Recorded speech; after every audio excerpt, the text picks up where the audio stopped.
Okay, so before anything else, let me tell you something about my story. I'm a math graduate, computer science ang major ko. On paper, mukhang solid ang background ko, di ba, right? But when you actually step into freelancing world, it's completely different challenge. Especially as a regular mom before ako naging single mom, you can't just wait for clients to come to you. You have to move. And then one day, I landed my first remote client from Australia. He paid well. It was a real project, and it all started with one platform, OnlineJobs.ph. In this video, I'm going to walk you through exactly how I did it. No gatekeeping, no bluff, straight to the point lang. Because if I could do it, you can do it too. So let's go. By the way, I'm Sharon. I'm a web designer, developer, a graphic artist, and I work remotely for clients in Australia, US, UK, and here also in the Philippines. I build website on WordPress, Framers, Squarespace. I have degree in mathematics, major in computer science. So yes, I do have tech background, but freelancing, that whole different world. Kailangan pa rin, marami pa rin kailangan matutunan, honestly. And as a mom, regular mom, now a single mom, I couldn't afford to wait around. So I have to figure it out. And that's exactly what I did. So here's how it happened. Okay, so the first thing I had to change was my mindset. Yes, I had a degree. Yes, I understood tech a little bit.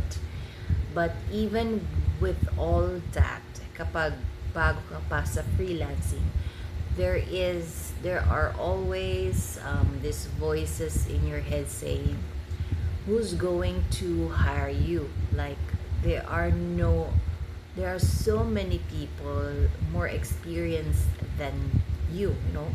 Maybe you're not ready yet. But here's what I realized, and this changed everything to me. Clients don't care about your diploma. They care about whether you can solve their problem. That's it. You can build website. Will their brand looks good? Or can you deliver on time and communicate clearly? If yes, you're hireable. Simply lang. Okay, so second thing, even though I had degree, I still choose to focus on one specific skill. Hindi ko ipopromote lahat ng kaya ko, just one thing at a time. For me, it was web design and development. I use my computer science background as a foundation, then level up with actual tools clients need. I practice WordPress builds, explore Framer and Squarespace, but and build portfolio sites, even unpaid ones, just to have something to show. Yun yung mga unang ginawa ko. Those became my first portfolio pieces, yung pagpapractice ko ng pagpapractice sa paggawa ng website. Hindi siya perfecto, but they were real and I used them. Whatever your skill is, like web design, development, graphic design, pick one and build something with it, like for a week. Or you start this week now, even if nobody's paying you for it yet. Okay, so this is the part everyone wants to know. Where did I actually find my first client?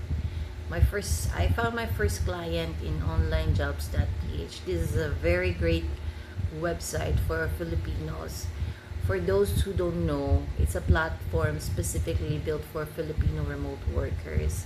employers from different countries go there to find Filipino talent. And honestly, it's so underrated. Hindi maraming nagsasalita tungkol dito, but though before yung nag-start ako, but now it's kind of parang popular na siya talaga. I set up my profile as a web designer and developer there, and I was very clear about my skills like WordPress and my development work. I added my portfolio, then I wrote a clean professional bio. And not long after, then someone reached out to me. Of course, before they can reach out to me, nag-send muna ako ng maraming application. Kailangan send ka lang ng send. Dapat yung sinesend mo rin naman is related talaga sa background mo. So, a client from Australia, he was looking for a web designer for his like digital marketing agency. So I replied right away, and we talked, and he hired me. Of course, dollars ang sweldo, right? Of course, hindi ka muna syempre magdedemand ng malaki since you are just a beginner, di ba? Ngayon ka lang nagkaroon ng work, online job from different country. Of course, you don't demand too much or too much salary, right? Kung ano lang yung kaya niyang i-offer, of course, tanggapin mo na kasi syempre yun na yung first ko talagang work, di ba? Matuwa ka na at tinanggap ka, di ba? That was the start of everything. Hindi naman siya malaking project at first, but syempre, the pay was real, right? So, and I got testimonials that opened too many doors after that. So here are the things that I think really made the difference. Number one, I replied fast, agad talaga. Whenever a client messaged me, I responded within an hour. Yung mga impusaha, clients noticed that, and it builds trust immediately. Number two, always gave update even when they didn't ask, like things like, hey, the homepage is done, here's a preview, client love this, it makes them feel like in a good hands. Number three, always ask for review after every project, just 2 or 3 sentences lang. Those reviews ang naging pinaka-importanting asset ko, seriously, kasi yun ang gagamitin mo for your next or other future clients, parang ganon. Okay, so to recap, pick one skill, okay, build something with it, and then put it out there. Tapos, pag mayroon ka ng client or may naging kursunada na sa yung mag-hire, reply fast, then communicate well, tapos mag-ask ka ng mga reviews nila. That's it. That's really it. It's not magic, hindi swerte. It's just showing up consistently and being like somebody that the client can trust. Yung ma-feel nila na pwede kanilang i-trust ng todo sa kanilang business. And honestly, most people don't do that. So, there you go.